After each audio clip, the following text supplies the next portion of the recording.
Good morning to all my friends and family, and welcome to this episode of Jim's 5am Club. It's a very, very windy morning. It's overcast and it's quite cool. Not your typical sort of summer morning, but I guess an example of a day which can throw us every now and then. But then again, having grown up in Sydney and being 62 years of age, you start to realise that life is variable and things don't always stay the same, and things are regularly changing just to keep us on our toes, keep us guessing what's coming tomorrow and the day after. But today I want to go through a book summary like I normally do, and I just love the opportunity. I love the challenge of getting up every single morning and studying a book summary, doing my own summary of a book summary, and then presenting it with the backdrop of this most beautiful Sydney Harbour, Circular Quay, at a magical, mystical time of the morning, which is, as the title suggests, Jim's 5am Club, is usually an AM sort of delivery. So what I want to do today is go through a book summary. It's a little bit different to the normal book summaries that I give. But the beauty of doing what I do is I get to learn different things.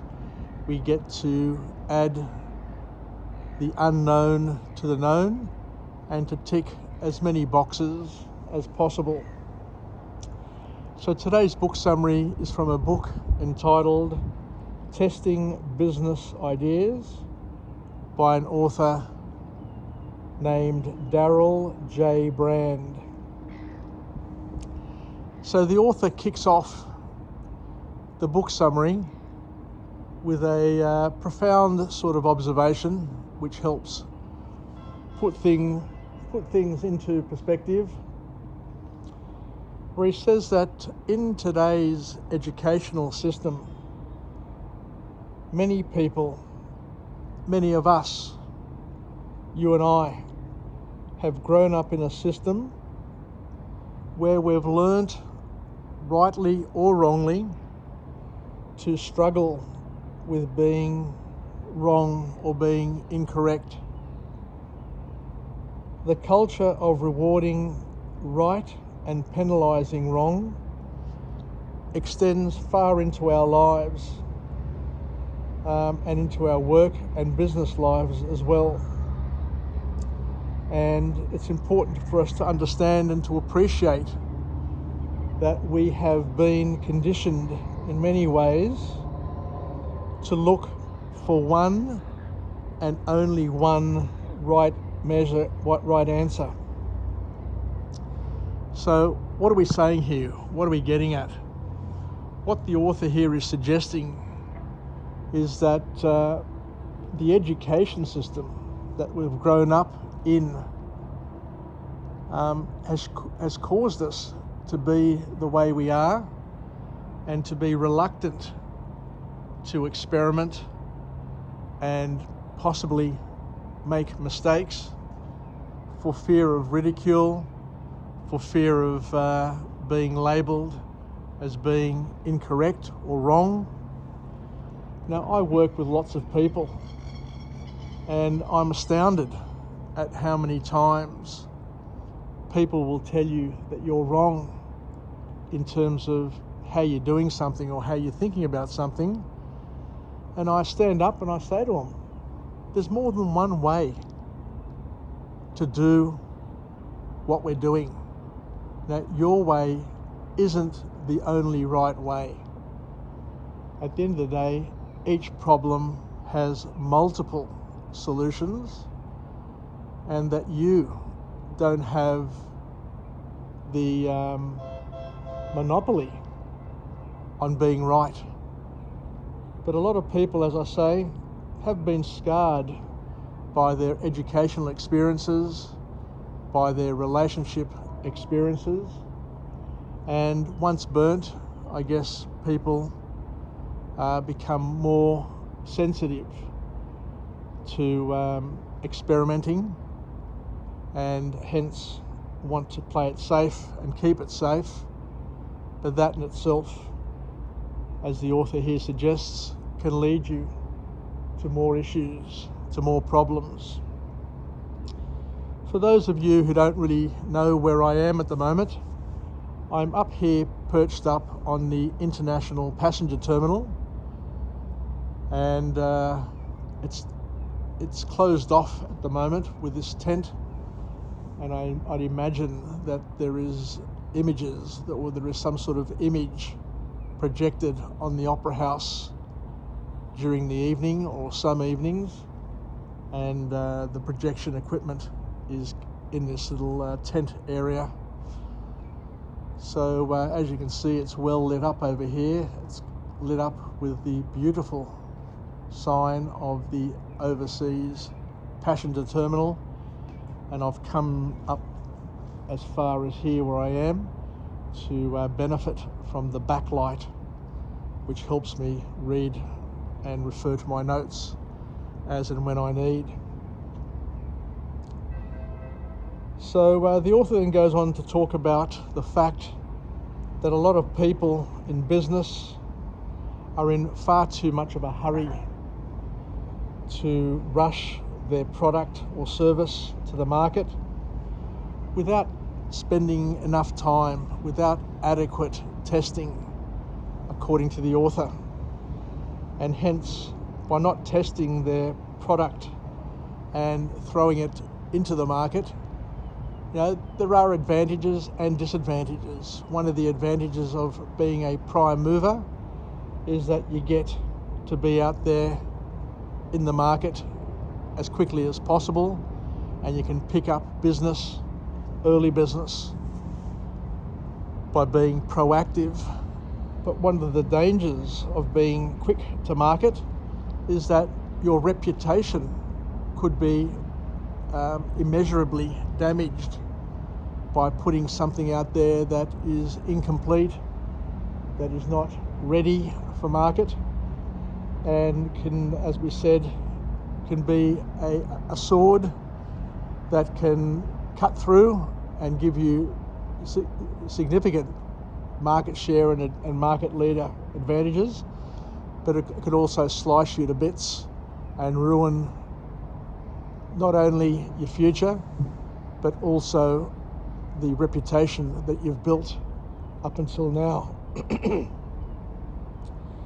So the author in this book, the key message that come from this book, the key call to action is that we all need to develop an experimental mindset and basically rid ourselves of perfection, rid ourselves of doing everything complete and perfectly, and that there is only one right answer, and to do what we need to do, to look for errors and fix them without being drama queens, without being knee-jerk in our reactions, and to fix them and to do it without finger pointing. So this book is all about building the mindset, building a product with the right foundation and the right phases and processes. So the experimental mindset is all about taking baby steps, taking the right steps, observing, refining, and moving on.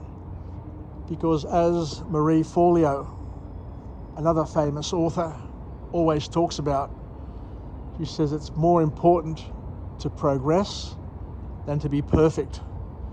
So we progress by making adjustments. We progress by taking small incremental steps.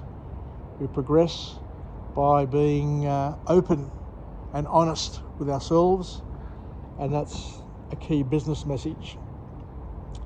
So the first formal point to come out of this book, after the long-winded entry, I apologise for that, but it's such a beautiful morning that you can't just not get taken away by the beauties of this magnificent city. So the first formal point to come out of this book is that all businesses start with an idea,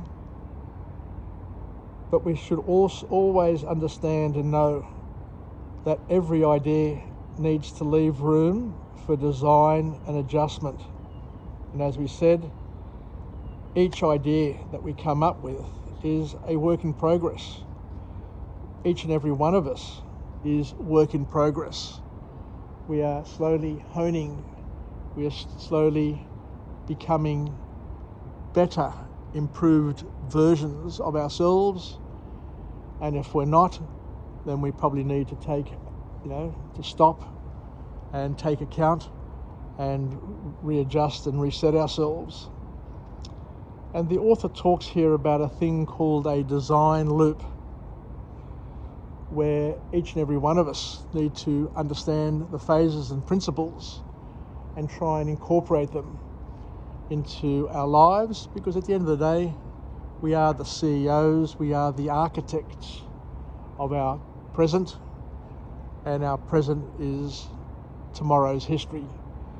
So by being a designer, by being an architect, by having an eye for detail and preparing ourselves and planning for our tomorrow and for our today, we're in a position to not only improve and make a difference to our own lives, but also to those around us.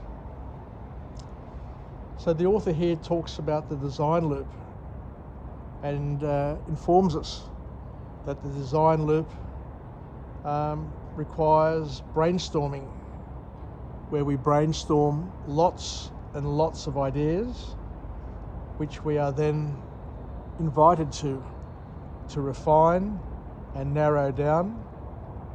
And we need to understand the risks, the opportunities, the resources needed, and the costs. It never ceases to amaze me. I worked as an accountant in the IT&T industry, working on business cases and opportunities, and it never ceased to amaze me how many times businesses always underestimate the resources in terms of the number and the skill level of those resources. Always underestimate how much resource is required in order to effectively deliver a project, and the costs required. So a lot of thought needs to go into the planning process to make sure that what you're doing is effective. So once you deliver, or what you deliver is effective and not ineffective, I guess is the best way of putting it. And to understand that we need to become effective before you can become efficient. And a lot of businesses, a lot of product design, a lot of marketing ends up failing because they try and do it arse up or back to front. You can't run a project, you can't run a business by being efficient first, by penny pinching, and then hoping to cut it into the market. You need to be bold, you need to make an impact, you need to be effective and to engage properly, and that requires money, it requires resources, and if you don't get the first bit right, then you won't probably survive to enjoy the second bit, because each market, each road, each path in our lives has a number of humps and potholes along the way, and we need to build up a head of steam. We need to have the momentum needed to get over those initial humps and through those potholes, else we will break down and be a statistic rather than being a market leader.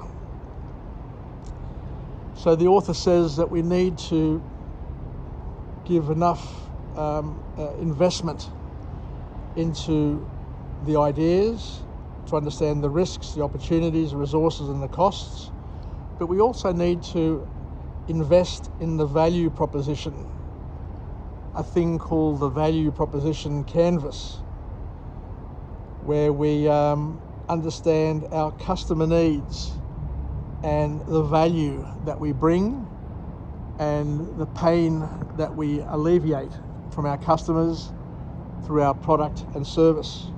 So a lot of work needs to be done by a number of talented people, and you can't avoid it, because trying to avoid it will end up in pain and issues, big issues, much bigger issues than what you could ever possibly put your mind to. So you need to get it right from the very beginning, or at least understand from the very beginning that you'll need to hone and adjust your product over and over again to get it into a position for it to be market fit and customer honed, and to make the most of the opportunity. So after design, the second point, after design, it is time to test it thoroughly. And this is where a lot of people don't invest enough time and effort in testing and retesting their ideas, learning and relearning, adjusting and making things a little bit better day by day.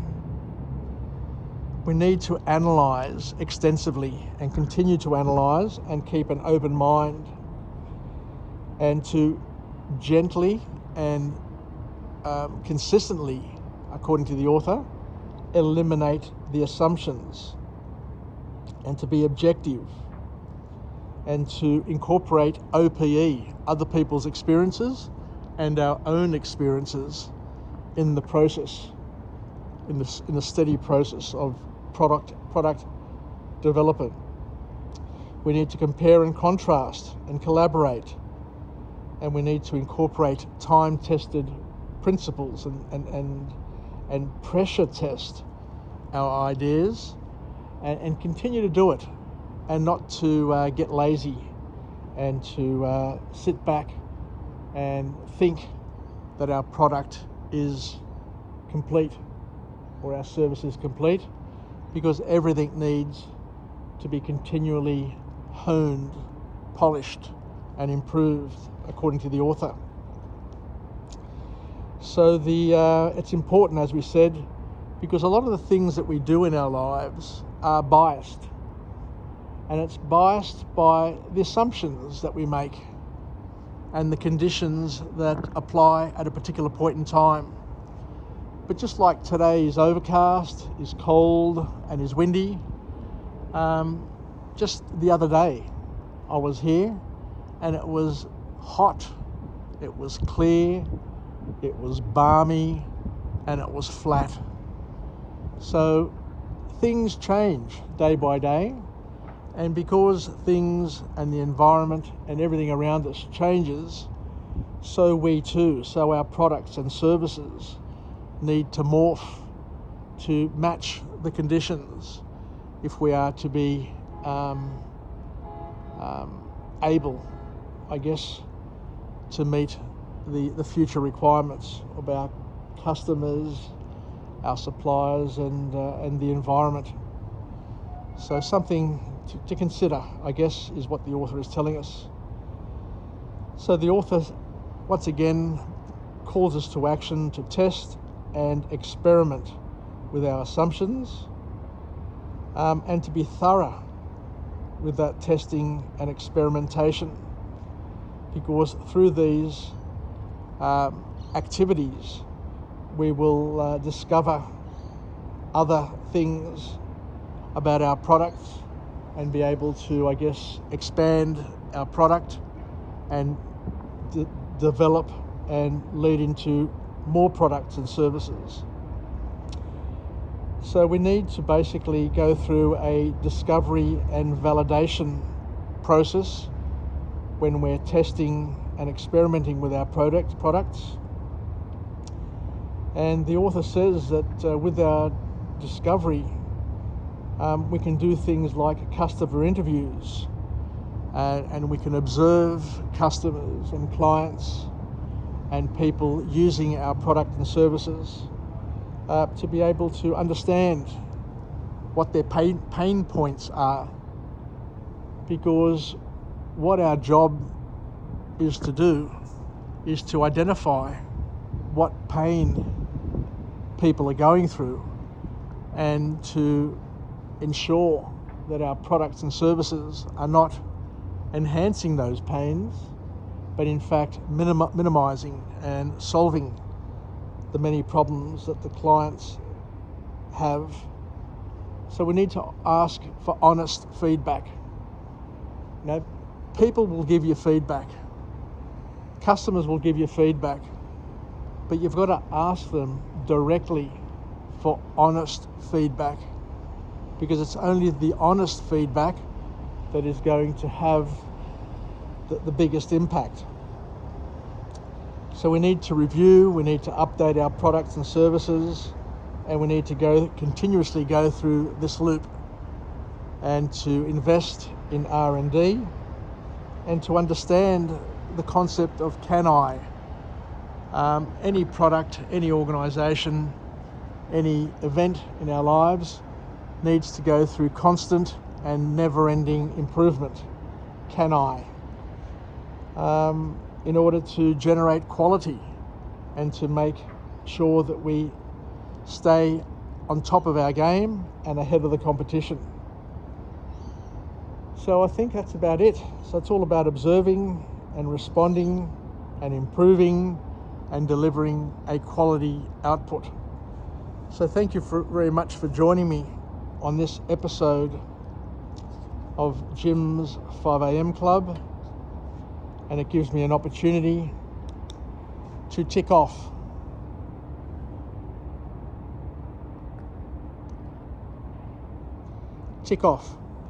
on another book summary on this most beautiful morning in this wonderful location.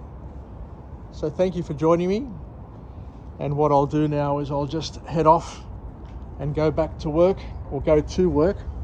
I'm heading to Mascot this morning, and we'll finish off the book summary. And once again, thank you for the opportunity. I had one of my co-peers the other day, a lady that I work with, asked me, when am I going to stop doing these book summaries? You know, you just can't keep on reading books and presenting books on a day-to-day basis. And I said to her, as long as there are books and book summaries and I have my health, I will continue to do what I'm currently doing. It's something that I enjoy doing. It's not something that I do to supplement or complement any weakness that I have. It's something that I feel that I enjoy doing, and it's a service, a free service to friends, family, or whoever can benefit from it, because you can't get enough of learning. Learning is a lifelong activity. Just like she exercises every day or every second day, so too we need to exercise our mind, our spirit, our soul, to make us better versions and to help us join the dots, the many dots that we have in our lives. Because as we said, and as we say time and time again, learning is simply the art of joining the unknown to the known. It's interesting, some people seem to think that if you're studying, if you're doing personal development, that there is something wrong with you, that there is something lacking in your life. But it couldn't be any further from the case. That, you know, at the end of the day, you're so full and so complete with what you're doing that you generously want to add to it in a productive way, to pass it on, because in our lives our role is to live, learn and pass it on. So thank you for those who have stuck with me, who see some value in the activities that we do, and I look forward to delivering as many as possible 5 a.m. clubs and book summaries over the years, and use the backdrops of wherever I am to showcase, as I said before, and highlight the beauty of this most magnificent city of Sydney, or wherever I am in the world. I do hope one day to be able to get to Greece and to do some vlogs from Greece, from Europe, or wherever the road takes me. Take care, everybody. Yassas. Have a good, what's today? I think Thursday. Have a good Thursday. And I wish you all the very, very best for the rest of the day. Yassas. Bye for now.